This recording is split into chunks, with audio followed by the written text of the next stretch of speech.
The carnage that some people want to deny happened to the Philippines, and I'm here to knock that one out of the ballpark, is a direct result of Fukushima.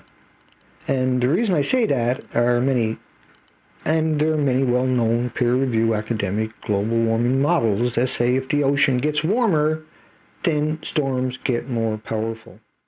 We can take drastic action now to ensure that we prevent a future where super typhoons become a way of life.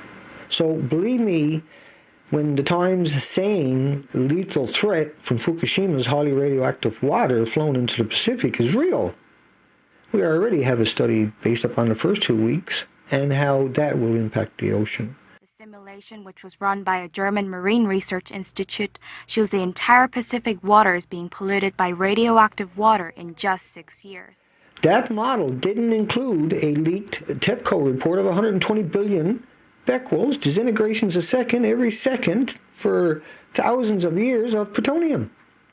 I mean millions, I mean billions of years.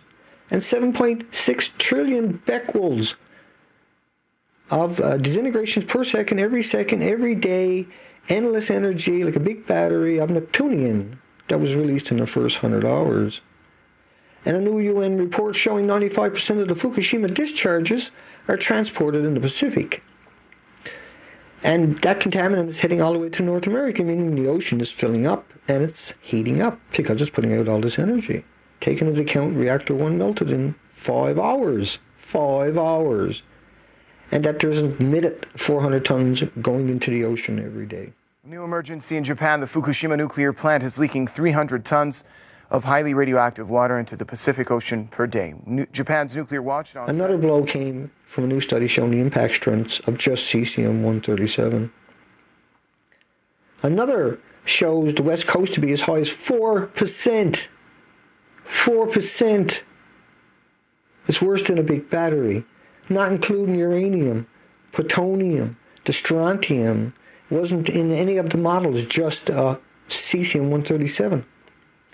And as you dive in, you find the whole Pacific Ocean likely to have cesium levels 5 to 10 times higher than that peak of the nuclear bomb test alone. That the LA Times says 60 billion becquerels of cesium-137 and strontium-90 are being discharged daily into the Pacific, and that there's reports of trillions of becquerels of plutonium-239 released from Fukushima. 23,000 times higher than previously announced. I made a video full of this called Fukushima Butter Numbers if you need more. But what happened to the Philippines is a direct result of the radiation being absorbed into those super cyclones. That was the size of the country, and they hit like an F4 tornado. This storm is Sandy size in width. This is the entire country of the Philippines. The scale of this disaster is unprecedented. On our 120-kilometer to get across from the western to the eastern side of Leyte Island, all we could see was kilometer after kilometer of utter devastation. It's hit multiple islands with full super typhoon force, 200-mile-per-hour wind. We've never seen one this strong.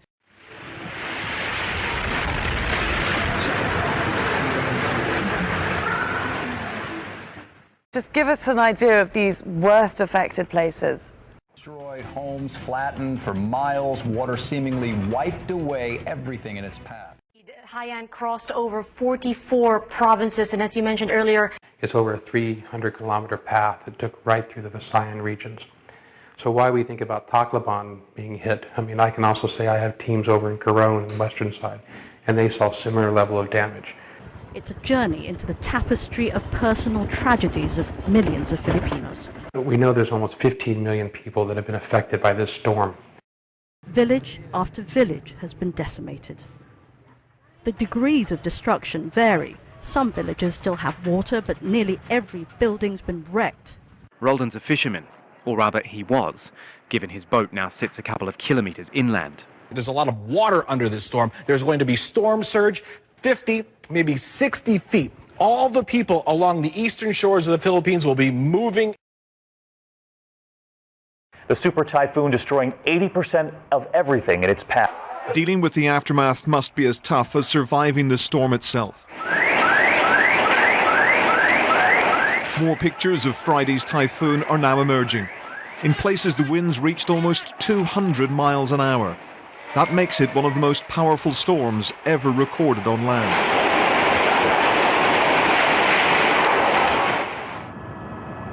It flattened flimsy homes as well as sturdier buildings. Many people would have been killed by collapsing walls or flying debris. What to do with the dead is one problem, but how to help the living is more urgent. No food, no power, no shelter.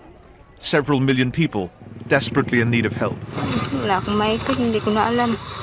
I can't think. I don't know what to do. Right now, all we can do is survive the day, but I don't know what will happen tomorrow or the day after that, or if we can continue to survive. Up to 4 million Filipinos have been left homeless. If you have storms like this becoming more and more frequent, we might as well vacate and look for a much better place on this earth, because certainly there won't be any future to look forward to.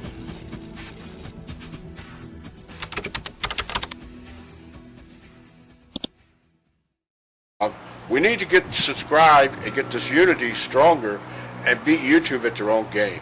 Okay, that's what this is about. Like I say, go to the Remix button, hit the Remix button. That way you'll have this video and keep up with this. Otherwise, you know, YouTube's just going to control us, guys, and it's really bad.